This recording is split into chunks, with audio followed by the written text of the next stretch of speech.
মানে আপনারটা হয়নি, কিছু কিছু হয়তো শুরু হয়ে গিয়ে থাকবে। যাদেরটা হয়ে গিয়ে থাকবে তাদের স্ট্যাটাস আবার আলাদা করে দেখাবে। পিডিএফ সেভ করতে ভুলে গেছেন, তাদের কাছে এই অপশানটা এখনও খোলা আছে। অ্যাপ্লিকেশন ফর্মটা এই জায়গাতে আপনি যখন ক্লিক করছেন .wb.gov.in বাংলার যুবসাথীটা লেখা থাকবে।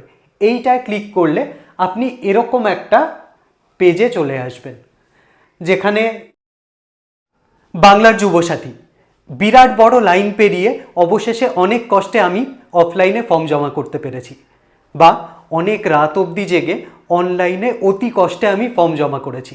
এবারে খানিকটা নিশ্চিন্ত লাগছে। আর কি কিছু করণীয় আছে? অবশ্যই আছে। আপনারা এত কষ্ট করে যে ফর্মটা জমা করলেন সেটা আলটিমেটলি ঠিক জায়গায় পৌঁছলো কি না সেটা একবার দেখে নিতে হবে না? সেটা যাচাই করব আজকে। চলুন দেখে নিই। আপনারা প্রথমেই চলে আসবেন গুগলে। অনলাইনে যারা করেছেন তারা তো সড়গড় আছেনই, কিন্তু যারা অফলাইনে করেছেন তারা একবার এরকম গুগলে সার্চ মারুন Yuvasathi West Bengal online apply. তখন এরকম একটা পেজ খুলবে। তাতে প্রথমেই যেটা আসবে https://apas.wb.gov.in বাংলার যুবসাথীটা লেখা থাকবে। এইটায় ক্লিক করলে আপনি এরকম একটা পেজে চলে আসবেন, যেখানে এই দিকটায় স্বনির্ভর বাংলা আছে, এই দিকটায় বাংলার যুবসাথী আছে। এইটায় ক্লিক করতে হবে। মুশকিলটা হচ্ছে পোর্টালটা সবসময় স্মুথলি রান করছে না।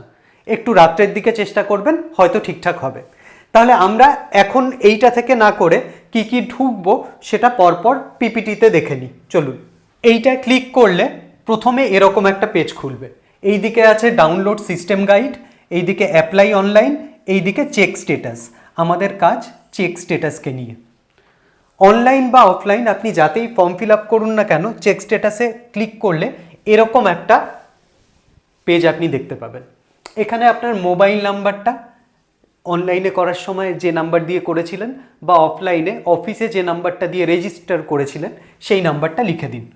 ধরা যাক 9874977511 দিয়ে দিলাম। এইবারে এরকম একটা সলভ টলভ করতে বলবে। এখানে রেজাল্টটা আপনি লিখে দেবেন। হয়ে গেল। গেট ওটিপিতে ক্লিক করবেন। যেই ওটিপি এলো, ওটিপিটা আপনি প্লেস করলেই এরকম একটা উইন্ডো দেখতে পাবেন। যারা অনলাইনে ইতিমধ্যে করে ফেলেছেন তাদের এই স্ট্যাটাসটা দেখাবে, your application form has been submitted successfully, your application ID is দিয়ে আইডি নাম্বার দেবে। যারা অনলাইনে করার পরেও প্রিন্ট নিতে বা পিডিএফ সেভ করতে ভুলে গেছেন তাদের কাছে এই অপশানটা এখনও খোলা আছে।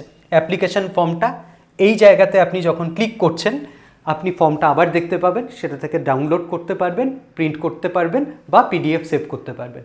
মিটে গেল।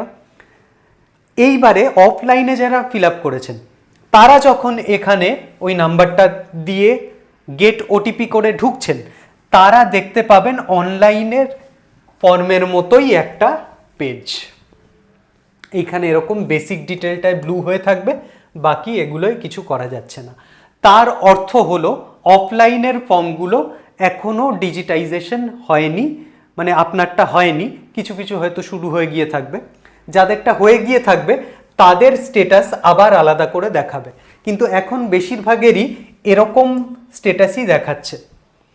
ঠিক আছে, তাহলে এই জায়গাগুলো পূরণ অবস্থায় আপনি দেখতে পাবেন যদি আপনারটা ঠিকঠাক প্রসেস হয়ে গিয়ে থাকে।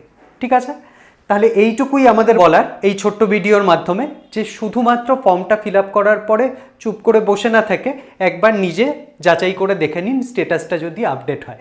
জমা দেওয়ার পরে যদি আপনারটা আপলোড হয়ে গিয়ে থাকে তাহলে এই জায়গাটায় আপনি ওকে দেখতে পাবেন, অ্যাপ্লিকেশন নাম্বার দেখতে পাবেন। ঠিক আছে, ভালো থাকবেন।